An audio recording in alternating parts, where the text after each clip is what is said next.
មនុស្សកាន់តែជួបរឿងរ៉ាវគ្រប់យ៉ាងរកកន្លែងប្រកែរកកន្លែងស័ក្តិសិទ្ធិរកកន្លែងទីពឹងសាសនានាំគ្នារត់គ្រប់ទីកន្លែងដើម្បីហេតុសាសនាសង្គ្រាមទៅអស់ពីសង្គ្រាមទៅរឿងរ៉ាវទៅក្នុងសង្គ្រាមហ្នឹងទៅនាំគ្នារកអ្នកណាប្រកែចេះមុនអាគមអញ្ចឹងទៅអ្នកណាមានមុនប្រកែអញ្ចឹងទៅជួយទៅមានរឿងអីអញ្ចឹងរឿងរាល់ថ្ងៃនេះបងប្អូនឃើញគ្រប់គ្នាហើយហេតុសាសនាឃើញហើយហេតុសាសនាគឺជាហេតុទៅនឹងការបដិបត្តិរបស់មនុស្សដែលព្រះអង្គព្យាករថាមនុស្សកាន់តែធ្លាក់ចុះ500ឆ្នាំបាត់ភិក្ខុនី1000ឆ្នាំបាត់ព្រះអរហន្តបដិសម្បទាញាណ2000ឆ្នាំបាត់អ្នករៀនចងចាំបត្រៃហើយថ្ងៃនេះលោកគ្រូសូមពេលខ្លីជួបជាមួយបងប្អូនក្នុងពេលដែលបងប្អូនបានមកដល់ភ្នំហើយចង់ជួបរួមគ្នាបំពេញបុណ្យនៅលើភ្នំក្នុងថ្ងៃនេះក៏មានប្រសង់ចូលរួមផងដែរទាំងអស់គ្នាជាមួយនឹងបងប្អូនរួមជាមួយលោកគ្រូក៏សូមយកឱកាសនេះដើម្បីចូលរួមគ្នាបំពេញអំពើល្អគឺបុណ្យអញ្ចឹងសូមអធិស្ឋានបងប្អូនទាំងអស់គ្នាមុននឹងចាប់ផ្ដើមយើងទាំងអស់គ្នាសូមមានភាពស្ងប់ស្ងាត់ហើយបើបងប្អូនមានកូនតូចសូមបងប្អូនយកកូនទៅសម្រាកនៅសាលាព្រោះអត់អាចស្ដាប់ធម៌បានទេសូមអធិស្ឋានបន្តិចណាបាទហ្នឹងហើយសូមជួយកន្លែងហ្នឹងបន្តិចណាព្រោះកូនក្មេងវាអត់ចេះស្ដាប់ទេហើយយើងស្ដាប់ពីចម្ងាយក៏បានដែរសូមអធិស្ឋានដើម្បីយកឱកាសនេះបានជួបជាមួយព្រះសង្ឃ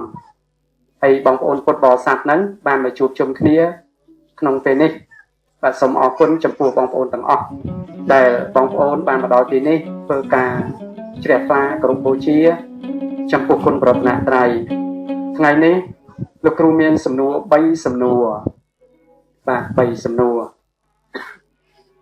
បាទសំណួរទី1សួរថាលោកគ្រូជំរាបសួរខ្ញុំឆ្ងល់នៅសំណួរខ្លះតាក់ទងទៅនឹងពុទ្ធសាសនាគឺនិយាយទៅអំពីសាសនាពុទ្ធអញ្ចឹងសូមលោកគ្រូអធិស្ឋានជួយបកស្រាយសំណួរឲ្យខ្ញុំផងដោយអនុគ្រោះបើសិនតែលោកគ្រូអាចបកស្រាយបានអញ្ចឹងការដែលមានសំណួរក្នុងពេលនេះលោកគ្រូក៏ឆ្លៀតឱកាសធ្វើការបកស្រាយនៅសំណួរទី1សួរថាលោកគ្រូតើអ្នកកាន់ពុទ្ធសាសនាហើយនឹងហេតុសាសនាបច្ចុប្បន្ននេះដល់ត្រឹមណាហើយបងប្អូនបើសិនបងប្អូនចាប់អារម្មណ៍ទៅនឹងសាសនាពុទ្ធគឺចាប់អារម្មណ៍ទៅនឹងហេតុសាសនាហើយព្រោះព្រះអង្គផ្ដាំហេតុសាសនានេះកំឡុងពេលខ្លីតែ5000ឆ្នាំទេក្នុងពុទ្ធមុនពុទ្ធទី1នៃផែនដីនេះ40000ឆ្នាំពុទ្ធទី2 30000ឆ្នាំពុទ្ធទី3 20000ឆ្នាំដល់ពុទ្ធយើងលំដាប់ទី4ក្នុងពុទ្ធ5ព្រះអង្គលំដាប់ពុទ្ធទី4សាសនាព្រះអង្គតែ5000ឆ្នាំក្នុង5000ឆ្នាំនេះប្រកបជាមានហេតុដែលព្រះអង្គទ្រង់បានព្យាករប្រាប់មកជាបន្តបន្ទាប់ឥឡូវនេះក្នុង5000ឆ្នាំដែលព្រះអង្គទ្រង់ព្យាករហ្នឹងសាសនាព្រះអង្គឥឡូវនេះមកដល់2569ព្រះវស្សាហើយក្នុងឆ្នាំនេះឆ្នាំក្រោយ2070បាំងតែមួយឆ្នាំទៀត2070បើ2070នៅសល់តែពាក់កណ្ដាល2430ទៀតចប់សាសនាហើយក្នុងនោះព្រះអង្គទ្រង់ប្រាប់រហូតសាសនាតថាគតបាន500ឆ្នាំមានរឿងអីសាសនាតថាគតបាន1000ឆ្នាំមានរឿងអីសាសនាតថាគតបាន2000ឆ្នាំមានរឿងអីតែឥឡូវនេះ2569ជាងពាក់កណ្ដាលសាសនាហើយមានរឿងអីអញ្ចឹងរឿងរាល់ថ្ងៃនេះបងប្អូនឃើញគ្រប់គ្នាហើយហេតុសាសនាឃើញហើយហេតុសាសនាគឺជាហេតុទៅនឹងការបដិបត្តិរបស់មនុស្សដែលព្រះអង្គព្យាករថាមនុស្សកាន់តែធ្លាក់ចុះ500ឆ្នាំបាត់ភិក្ខុនី1000ឆ្នាំបាត់ព្រះអរហន្តបដិសម្បទាញាណ2000ឆ្នាំបាត់អ្នករៀនចងចាំបត្រៃបិដកអវាងពុទ្ធបាត់អត់មានអ្នកណាចងចាំទេបានត្រឹមតែរៀនហើយមិនចងចាំរត់មាត់ទេនឹងអត់បានរត់មាត់ទេនឹង2000ឆ្នាំ ដល់2500គុតពាក់កណ្ដាលសាសនានគរយើងនេះប្រទេសកម្ពុជាយើងនេះនគរគោកធ្លកយើងនេះសម្ដេចលោកទ្រង់ធ្វើបុណ្យពាក់កណ្ដាលសាសនាហ្នឹងរហូត7យប់7ថ្ងៃធ្វើធំណាស់នៅក្នុងប្រទេសកម្ពុជាយើង7យប់7ថ្ងៃក្រោយពីនឹងមកទៀតយើងមានរឿងហេតុមកសម្ដេចសីហនុបាននិមន្តព្រះសារីរិកធាតុអញ្ជើញព្រះសារីរិកធាតុយកមកតម្កល់នៅក្នុងចេតរៈធ្វើបុណ្យ7យប់7ថ្ងៃដើម្បីវិលចូលប្រទេសចូលនគរវិញហ្នឹងឥឡូវនេះ2569នេះគឺយើងកំពុងស្ថិតនៅក្នុងហេតុមួយដែលមនុស្សកំពុងយកឈ្នះចាញ់គ្នាហើយហេតុកំពុងកើតឡើងគ្រប់យ៉ាងរាល់ថ្ងៃនេះសបោហេតុដែរហេតុរបស់ធម្មជាតិក៏មានបងប្អូនហេតុធម្មជាតិហេតុសង្គ្រាមក៏មានការយកឈ្នះចាញ់គ្នាមិត្តទាំង8កន្លងមកក៏មានយ៉ាងច្រើនរឿងបញ្ហាមានជាបន្តបន្ទាប់មកដល់សប្តាហ៍នេះហើយសប្តាហ៍នេះទៀតបងប្អូនយើងកំពុងតែស្ថិតនៅក្នុងហេតុហើយហេតុដែលកំពុងកើតនេះក៏សបោអ្នកប្រាជ្ញសបោអ្នកចេះសបោអ្នកដឹងហេតុសាសនាច្រើនណាស់អ្នកដឹងអ្នកចេះនឹងឯងដែលកំពុងធ្វើហេតុដែលកំពុងតែដឹងហេតុដែលកំពុងតែមានលេចវត្តមានគ្រប់ទីកន្លែងហេតុរាល់ថ្ងៃនេះដល់ដំណាក់កាលសិទ្ធិអ្នកចេះដឹងយកមកធ្វើការដឹងយកឈ្នះចាញ់គ្នាការដឹងហេតុរាល់ថ្ងៃនេះមនុស្សកាន់តែជួបរឿងរ៉ាវគ្រប់យ៉ាងរកកន្លែងបកែរកកន្លែងស័ក្តិសិទ្ធិរកកន្លែងទីពឹងសាសនានាំគ្នារត់គ្រប់ទីកន្លែងដើម្បីហេតុសាសនាសង្គ្រាមទៅអស់ពីសង្គ្រាមទៅរឿងរ៉ាវទៅក្នុងសង្គ្រាមហ្នឹងទៅនាំគ្នារកអ្នកណាបកែចេះមុនអាគមអញ្ចឹងទៅអ្នកណាមានមុនបកែអញ្ចឹងទៅជួយទៅពីលក់ដីមិនដាច់អីចឹងទៅក៏មានអ្នករកកន្លែងលក់ដីធ្លីអញ្ចឹងទៅទឹកជន់អញ្ចឹងទៅនាំគ្នាបួងសួងគ្រប់ទីកន្លែងជាមួយនឹងហេតុមនុស្សម្នាក់មានរៀងខ្លួននេះហេតុតែបច្ចុប្បន្ននេះអញ្ចឹងហេតុរាល់ថ្ងៃនេះអ្នកណាអ្នកដឹងអ្នកនឹងអ្នកធ្វើអ្នកណាអ្នកធ្វើអ្នកនឹងអ្នកបានអ្នកណាអ្នកជួបអ្នកនឹងអ្នកឃើញវាហេតុនឹងវាច្រើនអញ្ចឹងបើគឺសំណួរសួរថាសាសនារាល់ថ្ងៃដល់ហេតុណាហើយព្រះអង្គជាកថាជាងពាក់កណ្ដាលសាសនាផ្លាយហ្នឹងមានហេតុកើតឡើងខ្លាំងក្លាក្នុងសាសនាព្រះអង្គយកឈ្នះចាញ់គ្នាអាហ្នឹងប៉ុណ្ណឹងចប់បាទអញ្ចឹងរាល់ថ្ងៃសាសនារបស់ព្រះអង្គព្រះពុទ្ធសាសនាកំពុងមានវត្តមានជាមួយនឹងពុទ្ធបរិស័ទដែលកំពុងមានជំនឿទៅតាមហេតុផ្សេងនាំគ្នាយកហេតុមកបកកាយឆ្លោះទាស់ទែងគ្នាហ្នឹងក៏ជាហេតុដែរសំណួរមួយទៀតតើលោកគ្រូសុំសួរថាខ្ញុំម្ចាស់នេះបានឮសូរច្រើនមកហើយគ្រប់ចំនួនថាអ្នកមានបុណ្យអ្នកមានបុណ្យហើយលោកទេហ៎ហើយមិនបាច់ប្រាប់ឈ្មោះទេគាត់ថាលោកទេសហ្នឹងក៏ថាមានអ្នកមានបុណ្យហើយមានប្រសង់ខ្លះកន្លែងខ្លះគាត់ទេសថាអត់មានអ្នកមានបុណ្យតើក្នុងលោកនេះមានអ្នកមានបុណ្យទេហេតុបច្ចុប្បន្ននេះមានដែរឬទេលោកគ្រូមានអ្នកមានបុណ្យទេបងប្អូនមានអ្នកមានបុណ្យទេរាល់ថ្ងៃបងប្អូនអ្នកមានបុណ្យនេះគឺមានតាំងពីយូរយារមកហើយឲ្យតែមានអ្នកធ្វើបុណ្យពីព្រោះអ្នកធ្វើបុណ្យคล้ายទៅជាអ្នកមានបុណ្យមិនខ្វះទេអ្នកមានបុណ្យពីព្រោះអីពីព្រោះហេតុ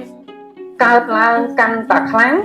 សបោហេតុគឺសបោអ្នកមានបុណ្យហើយបងប្អូនរងថ្ងៃសបោហេតុទេបងប្អូនសបោហេតុកើតឡើងហ៎បាទហេតុកើតឡើងផ្លែកជាពិសេសពិភពលោកនិងនគរយើងជាពិសេសបច្ចុប្បន្ននេះទាំងសង្គ្រាមពិភពលោកសង្គ្រាមក្នុងសង្គ្រាមក្រៅឆ្លោះទាស់ទែងគ្នាបែកបាក់គ្នាហ្នឹងហើយជាហេតុដល់ហេតុកើតឡើងអ្នកមានបុណ្យហ្នឹងក៏សម្បូរដែរពីព្រោះអ្នកមានបុណ្យហ្នឹងគឺជាអ្នកដឹងហេតុហ្នឹងឯងណាបងប្អូនគាត់ដឹងហេតុនេះគាត់ដឹងហេតុនោះគាត់ធ្វើបុណ្យយ៉ាងនេះគាត់ធ្វើបុណ្យយ៉ាងនោះគាត់ដឹងហេតុទៅហេតុតែគាត់ដឹងទៅគាត់ក៏ខ្លាយថាជាអ្នកមានបុណ្យដែរចឹងទៅហើយបកែបែបនេះបកែបែបនោះទៅតាមនិស្ស័យរបស់ខ្លួនដែលខ្លួនដឹងហើយនៅក្នុងឱវាទព្រះពុទ្ធហ្នឹងក៏ព្រះអង្គសម្ដែងថាមានអ្នកមានបុណ្យមែន ត្រង់កន្លែងណាត្រង់ព្រះអង្គសម្ដែងថានៅពេលហេតុកើតឡើងមានធម៌មឹកទាំង8អ្នកធម៌ទាំង8អ្នកប្រាជ្ញទាំង8ចេញគ្រប់ទិសទីយកចម្បាំងឈ្នះចាញ់គ្នាមឹកទាំង8ហ្នឹងសិតតែជាអ្នកមានបុណ្យណាហើយបងប្អូនស្គាល់មឹកទាំង8ទេមឹកទាំង8ហេតុកន្លងមកនេះគឺហេតុយកឈ្នះចាញ់ហ្នឹងគឺបកទាំង8ហ្នឹងហើយតំណាងមឹកទាំង8អញ្ចឹងអ្នកណាមានបុណ្យអ្នកណាមានរិទ្ធអ្នកនឹងឈ្នះអាហ្នឹងហើយអ្នកមានបុណ្យបើគ្មានបុណ្យមិនអាចទៅធ្វើអីរឿងហ្នឹងបានទេបងប្អូនអញ្ចឹងមិនខ្វះអ្នកមានបុណ្យទេណាអ្នកណាដឹងរឿងអីជាពិសេសអ្នកដឹងរឿងហេតុសាសនានឹងឯងដែលប្រកាសថាខ្លួនជាអ្នកមានបុណ្យនោះដឹងហេតុសាសនាដឹងហេតុមកដល់ពេលនេះនគរអញ្ចេះរឿងរ៉ាវអញ្ចេះធម្មជាតិបែបនេះដឹងហេតុនឹងហើយដឹងរឿងនឹងហើយអ្នកនឹងឯងប្រកាសខ្លួនជាអ្នកមានបុណ្យនោះអញ្ចឹងមិនខ្វះទេអ្នកមានបុណ្យនោះបាទហើយរាប់ចូលអ្នកមានបុណ្យហ្នឹងធម៌មឹកទាំង8ហ្នឹងមានបុណ្យណាកូនស្ដេចទេវតាមកចាស់កំណើតហើយមានរិទ្ធមានអំណាចហើយសិទ្ធិមេមឹកទាំង8ធំហ្នឹងប៉ុន្តែចម្បាំងហ្នឹងអ្នកណាមានបុណ្យអ្នកណាមានអំណាចអ្នកនឹងឈ្នះយកឈ្នះចាញ់គ្នាហ្នឹងហើយអញ្ចឹងអ្នកមានបុណ្យមានបងប្អូនមានគ្រប់ចំនួនហើយមិនមែនចំនួនយើងនេះទេណាបងប្អូនតាំងពីទឹកដីនគរកម្ពុជាយើងកើតមកមានពុទ្ធព្យាករហេតុសាសនាមកថាក្នុងโลกនេះមានអ្នកលើកសាសនាមកមានអ្នកមានបុណ្យមកសូម្បីនាងសង្វាពេជ្រក៏នាងជូនពរឲ្យបងប្អូនបានជួបអ្នកមានបុណ្យលើកសាសនាជួបពុទ្ធពិតពធពិតប្រសង្ឃពិតដែរអញ្ចឹងអ្នកមានបុណ្យកើតឡើងជាលំដាប់មកសូម្បីជ័យបរម័នទី7ហ្នឹងក៏អ្នកមានបុណ្យហើយសូម្បីសូរយៈវរម័នហ្នឹងក៏មានបុណ្យមានជាបន្តបន្ទាប់សូម្បីស្ដេចបកករណាគ្រប់អង្គបន្តបន្ទាប់មកជាអ្នកមានបុណ្យនឹងសិទ្ធិអ្នកមានបុណ្យឃើញទេអ្នកមានបុណ្យមានអ្នកមានបុណ្យគឺជាអ្នកដឹងហេតុគឺជាអ្នកធ្វើហេតុជាអ្នកដឹងរឿងហើយយើងសប្តាហ៍ថ្ងៃនេះអ្នកដឹងហេតុច្រើនណាស់បងប្អូនដោយសារតែហេតុកើតឡើងហ្នឹងណាអ្នកដឹងច្រើនណាស់ហើយដឹងទៅនាំគ្នាដឹងហេតុទៅคล้ายទៅជាអ្នកមានបុណ្យនាំគ្នាអ្នកខ្លះទៅចូលព្រៃអ្នកមានបុណ្យអ្នកខ្លះទៅដឹងរឿងអង្គរវត្តចឹងទៅប្រកាសអ្នកមានបុណ្យខ្វះអីបងប្អូនមើលទូរស័ព្ទមិនមែនលោកគ្រូចេះថាអ្នកមានបុណ្យអ្នកខ្លះដឹងពីរឿងធម្មជាតិប្រែប្រួលទៅប៉ុណ្ណឹងអ្នកមានបុណ្យ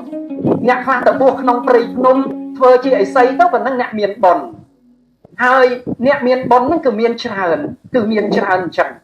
មិនខ្វះទេហើយអ្នកដឹងហេតុអ្នកដឹងពីធម្មជាតិហ្នឹងក៏คล้ายទៅជាអ្នកមានបុណ្យអ្នកខ្លះទៅជឿលើអ្នកមានបុណ្យបែបនេះបែបនោះដល់ជឿគ្រប់ចំនួនមកបន្តបន្ទាប់មកយូរខឹងអ្នកនេះក៏មានបុណ្យមិនឃើញអីអ្នកនេះក៏មានបុណ្យមិនឃើញអីមិនឃើញសម្រេចអីសោះមានបុណ្យតគ្នាយូរលេងចង់ជឿពាក្យថាអ្នកមានបុណ្យហ្នឹង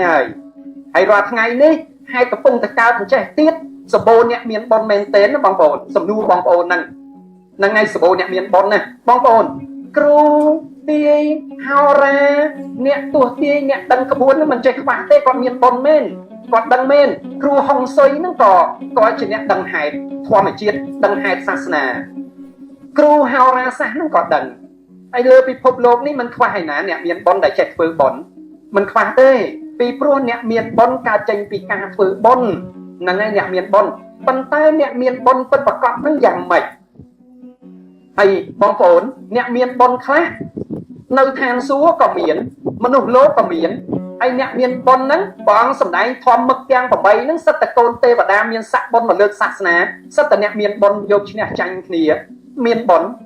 ហើយអ្នកមានបុណ្យហ្នឹងបងប្អូនយកមកឆ្លោះទាស់តែងគ្នាអ្នកណាប្រកែអ្នកនឹងឈ្នះហ្នឹងហើយកើតអ្នកមានបុណ្យប្រងព្រាតបងប្អូនមើលហ្នឹងហើយអ្នកដឹងហេតុសាសនាអញ្ចឹងវង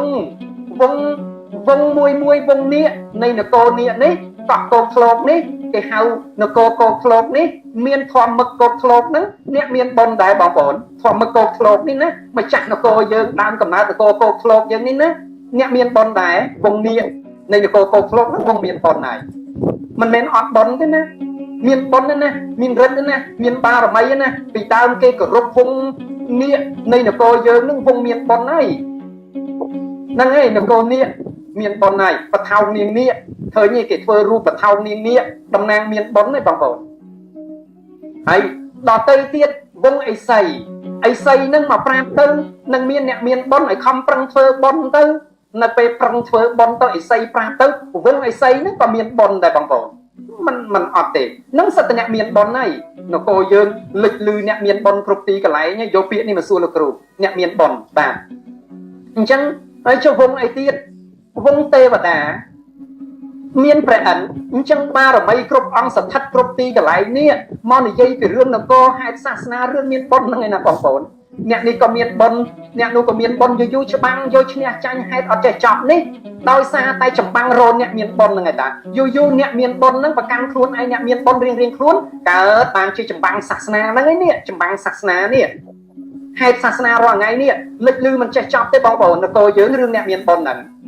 តែវាមានមែនវងនេះក៏មានបុណ្យវងឥសីក៏មានបុណ្យវងអ្នកសច្ចាំងបងបត់ក៏មានបុណ្យវងព្រះអិនទេវតាក៏មានបុណ្យមកប្រាប់បងប្អូនកូនចៅកូនអើយមានអ្នកមានបុណ្យមានអីណោះដល់ទេវតាលោកមកប្រាប់ថាមានបុណ្យមែនមានអ្នកមានបុណ្យអញ្ចឹងអ្នកមានបុណ្យហ្នឹងលេចលឺគ្រប់ទីកន្លែងបន្តបន្ទាប់រហូតមកដល់បច្ចុប្បន្ននេះមិនទាន់ចេះចប់រឿងអ្នកមានបុណ្យទេអញ្ចឹងអ្នកមានបុណ្យហ្នឹងកាលបានមានពិតប្រាកដកាលណាអញ្ចឹងលោកគ្រូឆ្លើយតបវិញអ្នកមានបុណ្យគឺមានមែនហើយមានតាំងពីយូរយារមកហើយមានអំណាចគ្រប់គ្រងប្រទេសជាតិមានអំណាចគ្រប់គ្រងនគរពីចំនួនមួយទៅចំនួនមួយហើយស្លាប់ពីមួយចំនួនទៅមួយចំនួនហ្នឹងមិនមែនមានតែមួយចំនួននេះទេណាបងប្អូនអ្នកមានបុណ្យចំនួនស្ដេចអង្គមុនអ្នកមានបុណ្យចំនួនជ័យវរ្ម័នទី7អស្ចារ្យណាស់ប្រាង្គប្រាសាទកុដិសាលាល្បីល្បាញសូរ្យវរ្ម័ននគរធំនគរតូចនឹងល្បីណាស់ពីដើមគឺគោរពស្មើនឹងព្រះណាបងប្អូនគេហៅអតិទេពព្រះហើយចំនួនពីដើមនៃនគរយើងស្ដេចបឋមនេះគេគោរពស្មើអតិទេពព្រះណាបងប្អូនសិតតែមានបុណ្យតែអ្នកមានបុណ្យនឹងស្លាប់បន្តរហូតដល់បច្ចុប្បន្ននេះហើយនៅបច្ចុប្បន្ននេះបងប្អូនឮសូរមានអ្នកមានបុណ្យឲ្យតែមានហេតុការណ៍ឡើងលេចលឺវិញអង្គនេះមានបុណ្យបងប្អូនបើក Facebook ខ្ញុំនិយាយតាមហេតុហ្នឹងឮអ្នកមានបុណ្យនឹងចេះចប់ប្រពាក់ប្រពូនគ្នាបង្កើតបានជាមួយក្រុមច្បាំងគ្នាអ្នកមានបុណ្យធម្មមឹកទាំង8បាក់ទាំង8គ្រប់ទីកន្លែងមានបុណ្យគ្រប់ទីកន្លែងដល់យូរប្រកាន់មានបុណ្យរៀងខ្លួនឆ្លោះគ្នារាល់ថ្ងៃរឿងអ្នកមានបុណ្យហ្នឹងឯតាអ្នកនេះក៏ដឹងអ្នកនោះក៏ដឹងអ្នកនេះក៏មានបុណ្យអ្នកនេះមានបុណ្យយូរជឿមកក្រុមព្រោះតែហេតុហើយហេតុហ្នឹងវាមាន16ប្រការដែលហេតុកើតឡើងដល់16ហេតុអ្នកណាត្រូវហេតុរបស់ខ្លួនកើតបានមកក្រុមកើតបានមកគ្រួកើតបានមកគ្រូរៀងខ្លួនមកចម្បាំងយកឈ្នះគ្នានេះសិតតែអ្នកមានបុណ្យរៀងខ្លួនណាប្រកាន់រៀងខ្លួនហើយគ្រូអង្គខាងនេះគ្រូអង្គខាងនោះបារមីខាងនេះបារមីខាងនោះនេះចម្បាំងអ្នកមានបុណ្យទៅតារាល់ថ្ងៃហ្នឹងហើយហេតុកំពុងកើតយ៉ាងទៀតបងប្អូនអើយមិនខ្វះអ្នកមានបុណ្យទេអ្នកដឹងរឿងអ្នកខ្វះអីហើយបងប្អូនរៀបវិជាជួបហេតុរាល់ថ្ងៃនេះនាំគ្នារត់រហើយអ្នកណាមានបុណ្យជួយយើងបានរត់រអ្នកមានបុណ្យឲ្យជួយគ្រប់ទីកន្លែងលេចលឺបន្តបន្ទាប់គ្នាហើយអញ្ចឹងមិនខ្វះអ្នកមានបុណ្យទេវាលេចលឺណាបងប្អូនអញ្ចឹងសំណួរថាអ្នកមានបុណ្យមានអត់មានអ្នកមានបុណ្យបើមានអ្នកមានបុណ្យមានវងឥសីមានវងទេវតាមានវងនេះនគរនេះយ៉ាងនេះយ៉ាងនោះមានបារមីមានវងច្រើនអ្នកមានបុណ្យមែនទែនវងណានេះសំណួរថាលោកគ្រូបើមានអ្នកមានបុណ្យមែនតើយើងធ្វើមិនដែរដើម្បីឲ្យបានដឹងថាអ្នកមានបុណ្យនឹងមានមែនពិតប្រាកដហើយយើងដឹងដោយវិធីណាបងប្អូនក្នុងវងទាំងអស់សិតតែមានបុណ្យប៉ុន្តែបងប្អូនចង់រកអ្នកមានបុណ្យខាងណាឲ្យច្បាស់បើរោគវងអ្នកមានបុណ្យវងប្រពុតបងប្អូនតលតែមានប្រពុតជាកតលតែមានប្រពុតលោកមកប្រាប់លោកមានទំនាយលោកបានអ្នកមានបុណ្យហ្នឹងមានប្រពុតជាកវងប្រពុតហើយដល់វងឥសីរាល់ថ្ងៃនេះឥសីនៅក្នុងញៀនឥសីអត់ទាន់បានបរិនិព្វានឥសីរាល់ថ្ងៃនេះមានពលឹងវិញ្ញាណនៅក្នុងលោកឥសីមកឲ្យចសក់ឃើញរាល់ទៅយប់ណែកូនអ្នកឯងមានបុណ្យអ្នកឯងខំប្រឹងចេះប្រឹងចត់ឥសីនៅមានពលឹងមកប្រាប់រាល់ទៅយប់ឲ្យចសក់ឃើញឲ្យយ៉ាងនេះដឹងតាមចសក់ដឹងតាមអីទៅនឹងវងឥសីមកប្រាប់រាល់តែថ្ងៃហើយចុះវងនាគវិញខ្ញុំជាបុត្រនាគហើយនាគមកប្រាប់រាល់តែថ្ងៃព្រោះតែនាគនៅមានពលឹងនគរយើងនគរនាគនៅមានវិញ្ញាណមកអញ្ចឹងវិញ្ញាណនាគស្ដេចនាគមកប្រាប់ទៅកូនឯងជាវងរបស់យើងកូនមានបុណ្យកូនខំប្រឹងធ្វើបុណ្យវងនាគមាន ឃើញនេះបំប្រាក់វងរបស់ខ្លួនណាហើយចុះវងដតីទៀតវងអិសីវងទេវតាវងនាគហើយចុះវងដល់ច្រើនទៀតមានវងវរម័នមានអ្នកចុះពីឋានសួគ៌ថាខ្លួនមានវងដែរហើយចុះធម្មមឹកទាំង8ទៀតសិតតែវងប៉ុន្តែបើចង់រកអ្នកមានបុណ្យពាក្យថាអ្នកមានបុណ្យចង់ដឹងថាហេតុរបស់សាសនាតាក់ទងទៅនឹងសាសនាអ្នកមានបុណ្យរបស់សាសនាពុទ្ធតើតែមានពុទ្ធជាកតើតែមានធម្មជាតិលោកជាកអាហ្នឹងបានអ្នកមានបុណ្យក្នុងវងពុទ្ធហើយវងពុទ្ធមានអ្នកមានបុណ្យទេមានព្រះសិអាមេត្រីសិរីពោធិសត្វជាវងរបស់ពុទ្ធប៉ុន្តែមិនទាន់បានត្រាស់ដឹងក្នុងលោកទេត្រូវត្រាស់ដឹងនៅអនាគតជាតិចុងក្រោយនៃផែនដីនេះនាមព្រះសិអាមេត្រីអង្គនឹងវងពុទ្ធតែពុទ្ធបានជាកថាវងរបស់ព្រះអង្គត្រូវមកកើតក្នុងលោកនេះដែរហើយសាងបារមីនៅកន្លែងណាកើតហេតុហើយហេតុតែកើតនៅនគរណាខ្លាំងក្លានឹងទៅកើតនៅនគរនឹងសាងបារមីដើម្បីត្រាស់ដឹងនៅអនាគតជាតិដែរនឹងបានវងពុទ្ធអញ្ចឹងព្រះអង្គនៅមានវងមួយទៀតណានៅមានព្រះសិអាមេត្រីប៉ុន្តែគេមិនហៅថាព្រះសិអាមេត្រីទេគេហៅថាសិរីពោធិសត្វសិរីនឹងមកពាក្យថាស្រីស្រីគឺសិរីភាសាសំស្ក្រឹតបាលីហ្នឹងអក្សរសនិងអក្សររសិរីទៅជាស្រីអ្នកមានសិរីគឺស្រីនឹងហើយដែលជាអ្នកមានសិរីបើកន្លែងនឹងមានស្រីកន្លែងនឹងមានសិរីហើយព្រោះស្រីជាអ្នកចេះទុកចេះដាក់ចេះរៀបចំចេះចាត់ចែងគ្រប់យ៉ាងទាំងអស់នឹងហើយស្រីនឹងហើយសិរីដល់សិរីពោធិសត្វហ្នឹងគេហៅស្រីពោធិសត្វតែព្រះអង្គយកកំណើតជាមនុស្សប្រុសនឹងវងពុទ្ធមានពុទ្ធជាកនឹងមានបុណ្យដែរបងប្អូនយល់អញ្ចឹងសបោវងអ្នកមានបុណ្យណាមិនមែនបដិសេធថាអត់ទេតែវងពុទ្ធតើតែមានពុទ្ធជាកហើយដល់ពុទ្ធជាកថាវងរបស់ព្រះអង្គជាពពោធិសត្វមកសាងបារមីដែរមកលើកសហេតុសាសនាដែរដឹងហេតុសាសនាដែរហើយវងព្រះអង្គដឹងហេតុសាសនាជាវងរបស់ព្រះមានចិត្តជាព្រះបានអាចជាវងព្រះមិនជាអ្នកឈ្នះចាញ់ជាអ្នកបដិបត្តិជាអ្នកព្យាយាមជាអ្នកខំប្រឹងប្រែងនឹងវងពុទ្ធមានពុទ្ធជាកហើយដល់វងពុទ្ធជាកអ្នកណាទៅរកឃើញអ្នកណារកឃើញមានតែពុទ្ធជាកមានតែធម្មជាតិទេពុទ្ធជាកដោយធម្មជាតិព្រះអង្គសម្ដែងថាតថាគតបរិនិព្វានទៅមានហេតុ16ប្រការចម្បាំងធម្មឹកទាំង8ធម្មឹកទាំង8ចម្បាំងគ្នាមិនឈ្នះចាញ់គ្នាទេយកឈ្នះចាញ់គ្នានៅកោធ្លោកតលេ4មុខឈ្នះចាញ់គ្នាប៉ុន្តែមានមឹកទី9មួយទៀតមឹកទី9ហ្នឹងគឺវងរបស់ពុទ្ធជាកគឺជាអ្នកសាងបារមីជាអ្នកមានពុទ្ធជាកមានពុទ្ធនីយវងរបស់ព្រះអង្គក្នុងវងរបស់ព្រះអង្គហើយព្រះអង្គជាកថាឃ្លោកលិចអំបែងអណ្ដែតហេតុសាសនាកលាភេទសំណួរសួរថាចុះផ្កាយរះក្នុងខ្ទមអ្នកក្រកាពីអត់អសរអ្នកល្អឈ្មោះហ្នឹងមិនដែរថានឹងហើយអ្នកល្អវាអត់ឈ្មោះព្រោះអ្នកល្អសាងបារមីហើយកពីអត់អសរអត់បានចែងទេព្រោះវងពុទ្ធមានតែពុទ្ធជាកធម្មជាតិទេដែលអាចដឹងលឹះនឹងបានអញ្ចឹងព្រះអង្គជាកមកថាបន្ទាប់ពីហេតុ16ប្រការមកមានសមោធានប្រធានធម្មជាតិនឹងឯងជាអ្នករកឃើញពុទ្ធញាតិរបស់ពុទ្ធវងពុទ្ធអញ្ចឹងធម្មជាតិរាល់ថ្ងៃនេះកំពុងតែរកហេតុសាសនាព្រះអង្គហើយធម្មជាតិកើតគ្រប់យ៉ាងរំជួយទឹករំជួយដីជុះកោភ្លៀងរន្ទះនេះគឺព្រះអង្គទ្រង់ព្យាករព្រះអង្គបរិនិព្វានទៅហេតុ16ប្រការហើយមានសមោធានប្រធានគឺធាតុទាំង4កម្រើកធាតុនឹងឯងដែលជាធាតុរបស់ពុទ្ធបរិនិព្វានមកតាំងនៅនឹងអ្នកណាអ្នកនឹងខ្លាយជាអ្នកមានបុណ្យអញ្ចឹងអ្នកមានបុណ្យឲ្យបងប្អូនរកមើលអ្នកណាដែលមានពុទ្ធជាកអានឹងបានវងពុទ្ធខ្វះអីអ្នកមានបុណ្យណាបងប្អូនបកែបងប្អូនរកមិនចេះអត់ទេច្រើនណាស់សិតតអ្នកបកែលោកគ្រូទទួលស្គាល់មិនខ្វះទេនគរយើងអ្នកបកែច្រើនណាស់ប៉ុន្តែការបកែសម្រាប់វងពុទ្ធបងប្អូនចង់សួរអ្នកមានបុណ្យក្នុងវងពុទ្ធបងប្អូនតើសួររកអ្នកណាដែលមានពុទ្ធជាកហើយបងប្អូនរាល់ថ្ងៃពុទ្ធជាកលេងចង់ជឿឯនឹងសភៅបុរាណអីកាពីសត្រាស្លឹករឹតសម័យខ្មែរក្រហមដុតចោលអីនេះបងប្អូនលេងចង់ជឿបាត់ហើយហ្នឹងហើយដល់បងប្អូនលេងចង់ជឿឃើញហេតុទេទំនាយអត់នគរកើតរឿងរ៉ាវមិនចេះចប់ដោយសារតែអ្នកមានបុណ្យចេះអ្នកមានបុណ្យចប់ហើយអ្នកមានបុណ្យឯណាចេញមកជួយបានបើបងប្អូនអត់ទាំងស្គាល់អ្នកមានបុណ្យផងហ្នឹងអញ្ចឹងអ្នកមានបុណ្យមានមែនលោកគ្រូឆ្លើយតាមនៅធម៌សាសនាពុទ្ធព្រោះព្រះអង្គសម្ដែងថាសាសនាជាងពាក្យកណ្ដាលសាសនានេះមានការសាងបារមីហេតុធម្មជាតិប្រកើតមានវងតថាគតទៅចាប់កំណើតព្រោះមានពុទ្ធជាកអ្នកដែលមានពុទ្ធជាកតែងតែចាប់កំណើតដើម្បីបំពេញបុណ្យបារមីរបស់ខ្លួនគម្រប់អសង្ខ័យ កម្រិតបុណ្យដើម្បីត្រាស់ដឹងអង្គហ្នឹងគឺត្រូវតែមានវត្តមាននិងមានមែនហើយអញ្ចឹងកើតបានឃើញកើតពេលណាទៅបានឃើញពេលណាបានឃើញពេលណាដែលបងប្អូនស្វែងរកធម៌ចេះដឹងពេលណាបងប្អូនមានទីពឹងប្រកបពេលណាបងប្អូនមានបញ្ញាចេះរកឥឡូវលោកគ្រូប្រាប់ហើយវងប្រពុតលុត្រាតែមានប្រពុតជាកបងប្អូនទៅរកតាមកពីមើលមានប្រពុតជាកអ្នកនឹងមែនអត់ដូចគ្នាអត់សិក្សាពីហេតុសាសនាឲ្យបានច្បាស់មើលអានឹងបងប្អូនរកឃើញហើយ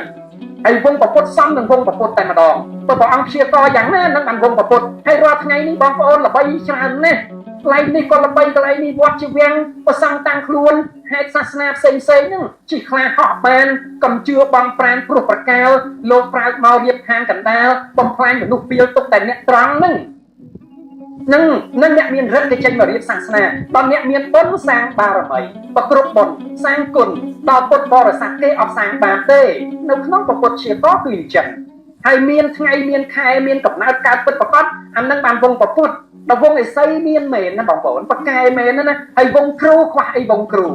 វងហុងស៊ុយខ្វះអីវងហុងស៊ុយអីហុងស៊ុយនេះក៏ប្រកែដែរដឹងអំពីហេតុធម្មជាតិមិនមែនហុងស៊ុយនឹងអត់ប្រកែទេណាបងប្អូន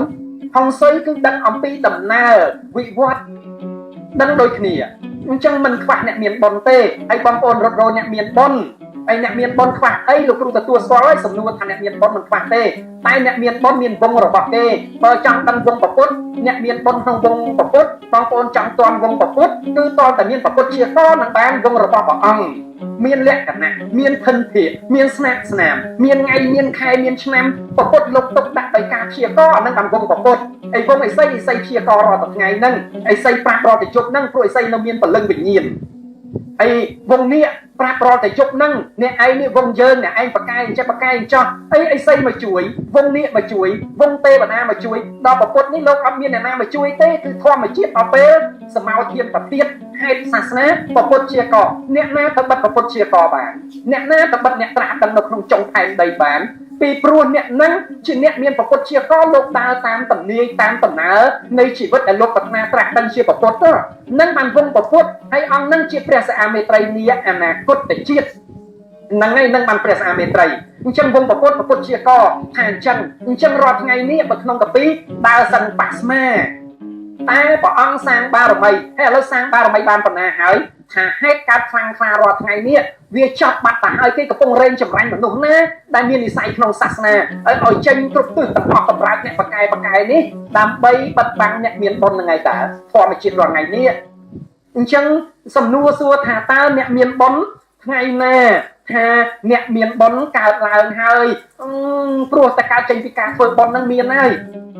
ក៏ប៉ុន្តែបងប្អូនខ្វះបញ្ញាមើលអត់ឃើញទេមនុស្សជឿតាមតែគ្នាយកគ្នាជាក្រុមឈ្នះចាញ់គ្នាលកឹកណាបងប្អូននាំគ្នាមកស្វែងរកហេតុសាសនារកការពិតបងប្អូនឃើញអ្នកមានបុណ្យហើយអាយុកាលពេលវេលាហ្នឹងកើតមានបាត់ទៅហើយ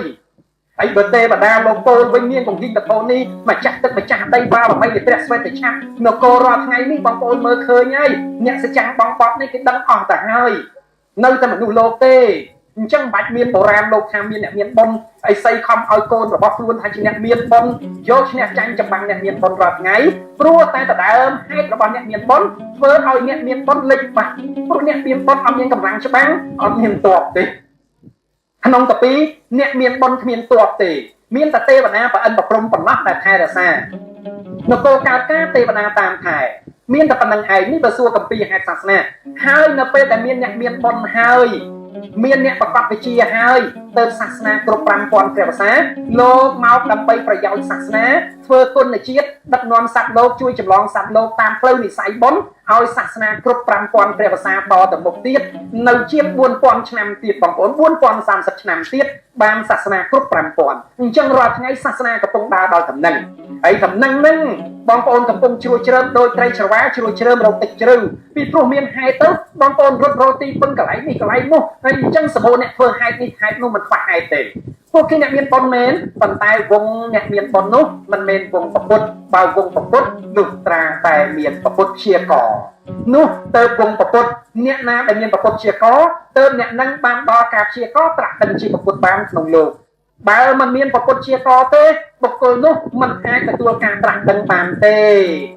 វងអ្នកត្រាស់ដឹងត្រូវមានប្រពុតជាក អ្នកដែលមានប្រពុតជាកទៅអ្នកនឹងជាវងប្រពុតហើយដល់នៅការប្រាក់ដិនស្រាប់បានអត់បានទេបាទនេះសំណួរនឹងមានប៉ុណ្ណឹងអញ្ចឹងលោកគ្រូសូមអរគុណខ្លីបាទជូនពរបងប្អូនអេវ៉ាំមហតកាំងលោកេរតនតយៈមុតតមង្អេតេនសាចវាយជើងសមាទេវិប្រវត្តិសតុក្នុងលោកនេះមានតែប្រតនត្រ័យជាទីពឹងទីរលឹកពុំមានរតនៈឯណាមួយក្នុងលោកប្រសើរជាងពុទ្ធរតនៈធម្មរតនៈសង្ឃរតនៈដោយកិរិយាពោលនៅពាក្យសច្ចៈសូមសេរីសួស្តីកើតមានគ្រប់គ្នាសូមអនុមោទនា